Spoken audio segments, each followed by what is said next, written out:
Hi. So this one's about a subject that I feel very strongly about. It's one of the subjects I feel most strongly about, actually, and that is human rights. Most of my adult life I've had some interest in this, but I'm not a dedicated activist. I can't claim that I am. I don't stick my neck out the way some people do. I don't work around the clock on this issue. I deserve no credit in that regard. But I try to do my small part. I make videos like this. I sign petitions. I've written letters to embassies. You know, I try to do my small part. But I know that I'm not facing any real danger. I'm not facing, you know, I don't have the weight of responsibility or of challenge that some people do. And I just have enormous respect for those people who really are on the front lines, whether it be people working for pressure groups that are, advocating for human rights, whether it be particularly people in countries which are totalitarian, who face very real threats to their lives or their families' lives, or lengthy imprisonment or beatings or harassment. Um, I'm not in their shoes, so I'm acutely aware of that. But I find that this is a subject that I can't ignore. Because I think if you have a conscience and you follow world affairs, you can't not be moved by these issues. On the other hand, they can be profoundly depressing, knowing that on this planet right now, there are people who are being tortured, there are people who are being deprived of the most basic rights. Um, Perhaps the most glaring example right now, arguably, is what's happening to the Uyghur people in Xinjiang. Certainly, in terms of scale, it's one of the most egregious examples in the world. And the Chinese government excuses that they're simply rehabilitation centers or re-education centers. I really see echoes of the 1930s with what's going on here. Um, and looking at those images of Uyghur men in blue suits lined up, it's sickening. It's like Guantanamo Bay, but on a much bigger scale. And it's chilling. I mean, say what you want about Guantanamo Bay, but the Americans never denied it in the sense that they said they operated the site there, and it wasn't permanent without trial. There were human rights question marks around Guantanamo Bay, but I think what we're seeing now in Xinjiang, it's on a much bigger scale, and it's clearly got echoes of what the Third Reich done in the years leading up to the war. Um, yeah, so I find myself with the issue of human rights. I don't think about it all the time because if I did, I would be clinically depressed. It would bother me deeply. But I've subscribed to various networks or campaign groups, and sometimes stuff comes up and it's relevant, but it can be you know depressing. I read newspaper articles. I follow these sites, and um, I've long believed, though, that one of the biggest issues with human rights is, there's a component that there is totalitarian regimes, governments that engage in human rights abuses. There's also militant groups, terrorist groups that engage in these things, cartels. There are some bad people out there. Um, and I believe that. I don't think it's, what John Lennon said, we're all part Hitler and part Christ. I know what he was driving at, but I do think there are people out there who just don't have compassion for fellow human beings, um, whether from power or greed or perverse ideology, whatever it might be. But one thing I've noticed on the issue of human rights particularly with a country like China, is it's often coupled with a nationalistic defensiveness. So, a very common thing you'll see on any reports about China's rights record is nationalistic comments, often from Chinese mainlanders, but sometimes from other CCP apologists. And they're very defensive, and they're very, typical wording will be biased Western media or what about Re? What about the West record? So, for example, they might throw out their recent revolution in Canada regarding the Indigenous school, which was awful. That's a matter of record, and it was an awful thing. Um, but I still would say that the transparency that you get in liberal democracies soars ahead of anything you get in a country like China. I mean, the Chinese regime was still not campaign about the events of 1989, and that was well within living memory. It was in my lifetime, um, and that's the difference. Um, in a democracy, you can get human rights abuses. I mean, take India, for example. India is the world's most populous democracy. It has plenty of examples of human rights abuses, the treatment of lower castes, communal religious violence. There's other examples, police brutality. You can find all that in India. But the big difference between India and China is India has a robust media.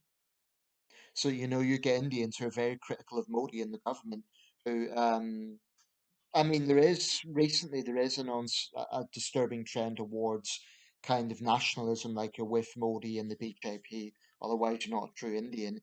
It is going down that way, and that's concerning. Nevertheless, the scope for plurality of opinion in India is far, far greater than China. This doesn't mean that there isn't independent thought within China, it's just that that independent thought carries dangers with it because every single media network in China has to pander to the regime. It has to basically abide by their very stringent restrictions on what they can and can't say. Um, this is the difference fundamentally between a democracy and a totalitarian state.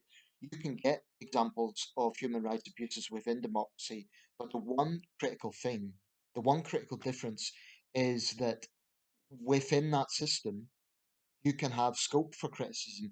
If, for example, you have a free media, then that free media can scrutinize what's happened. So you can be sure that the Canadian media, Canadian journalists, Canadian politicians will be robustly debating and soul searching what happened in that Indigenous school.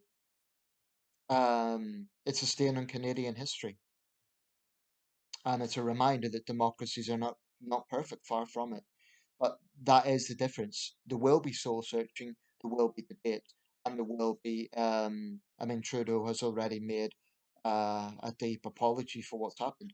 When is Xi Jinping going to say there'll be an investigation into the events of 1989? We are going to compensate the parents and the relatives of those who died. We're going to order an investigation into what happened. It will not happen because it's the same regime in power that was in power then. I mean, why would they investigate themselves? Why would the thief arrest himself for theft? To use a loose analogy, that's why the human rights situation in China is so bad because so long as the CCP is in power, there's minimal hope for anything to change.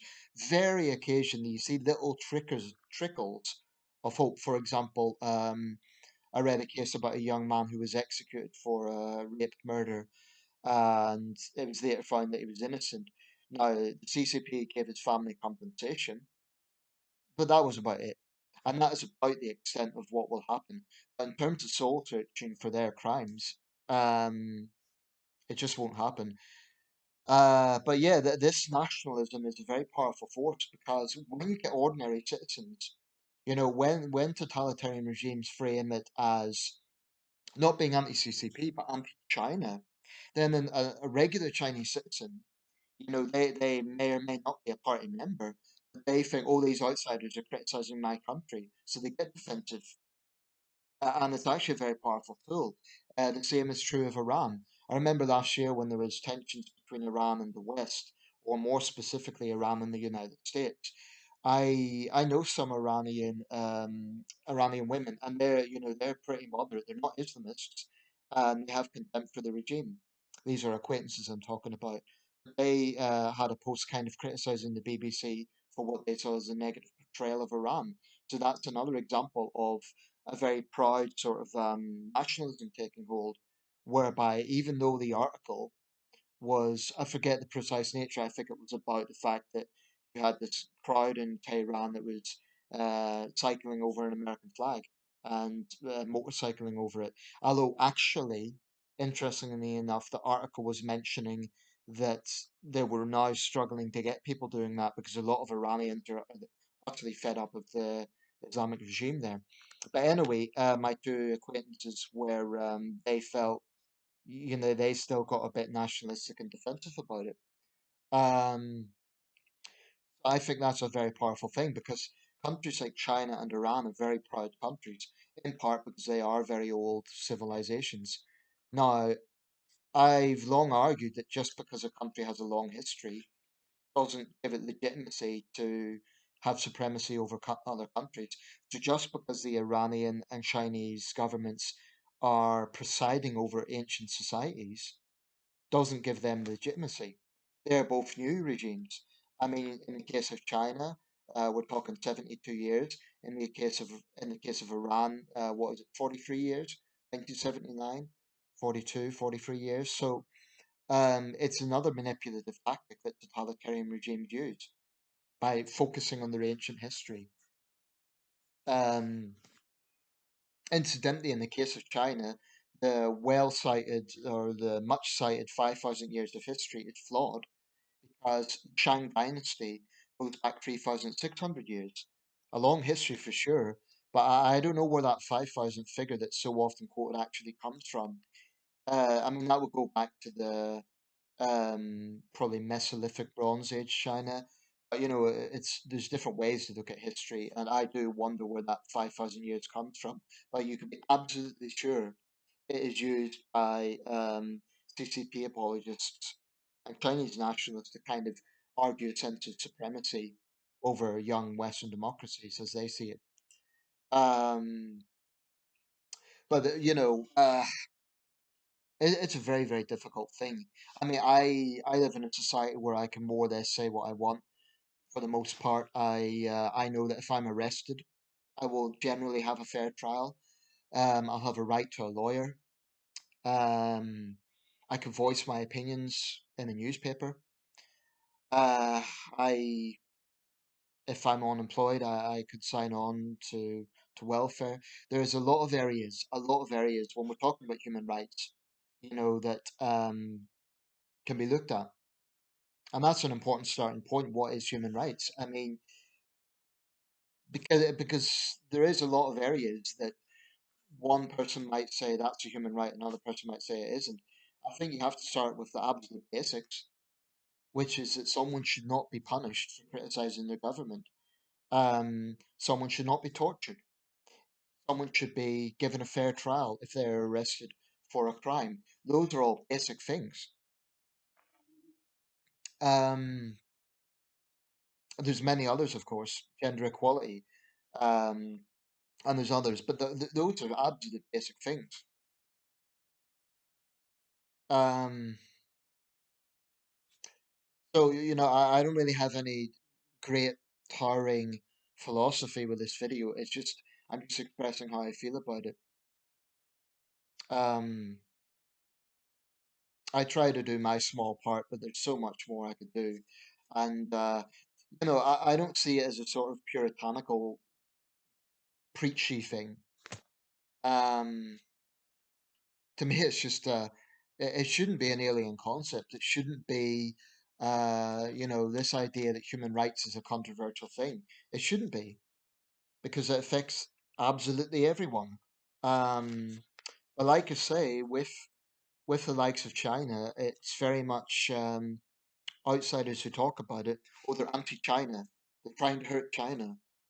I would like to see the CCP decline in influence and power, but I'm a realist. They're a very, their world position right now is very powerful. Although interestingly, researchers found that opinions of international leaders, world leaders, and Xi Jinping comes to, at the bottom of the list. It has to be, the caveat is this is a survey that's been done in Western liberal democracies, so that's perhaps no surprise. Putin second from the bottom, and Angela Merkel's at the top, interestingly enough. This was Pew Research and was conducted in, I believe, 25 democracies. Um, in a totalitarian state, doing public research is not easy because people will be often frightened to say what they really think. Um, I won't self-censor myself. I will continue speaking my mind, at least when I'm in this country. I am not brave enough. If I was in China again, or I was in another totalitarian state, I'm not going to get a big loudspeaker and say the human rights here are terrible. There'd be no sense of putting myself in danger because it wouldn't help dissidents. It wouldn't help, people who are suffering. But um, on a personal level, it's an area that I do have a big gulf with Chinese friends. I never talk to them about it. On the few occasions I have, it's inevitably been awkward, and we've had quite a testy exchange of views. Although, there was some common ground, I guess. I remember speaking to a friend of mine, and she said that she believed in human rights everywhere, and but she was still being defensive about the CCP, which made me think that her heart was in the right place. It's just that she was, a product of her society, and that's a common trait as well. In Western societies, we're we're generally conditioned to be more critical and more independent minded, and that's a good thing. Long may it continue. Um, doesn't mean you don't get people who follow the crowd, you do, but um, I know I can make a video entirely criticizing Boris Johnson and nothing will happen. I won't get a police knock on the door for subverting state power. Um, Now, COVID people, anti-COVID people might say, "Oh, if we question COVID, we get sanctioned." But I think we are in exceptional circumstances right now, and that June 21st deadline's now been extended. Anyway, I'm going to round this up. When I look at some of the things that go on in this world, I am so grateful to live in a country like the UK. It's not that we don't have, it's not that we have a squeaky clean record. I mean, there's things that have went on in our, I'll give an example. The way the DWP has harassed terminally ill people is a disgrace. But again, at least there is scope for media to scrutinise that. At least there's scope for citizens to scrutinise that. So I've never argued that you don't have human rights abuses within democracies. You do. But I would argue they're on a much smaller scale, and there is at least a scope for scrutiny and doing something about it. In a totalitarian state where you have the ruling regime that has an iron grip on the media, an iron grip on every institution, it's a culture of fear. It really is.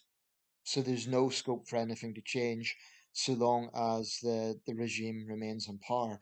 I mean, if anything changes in China drastically, it won't be because the Chinese people suddenly find a moral opposition to what's happening in Xinjiang. It will be something more bread and butter to them. Like it'll be maybe an economic crisis or um, something to do with living standards. The average Chinese citizen doesn't believe that there is a genocide in Xinjiang. They believe it's all Western propaganda. You could show them the photos and they'll say it's staged or there's no evidence.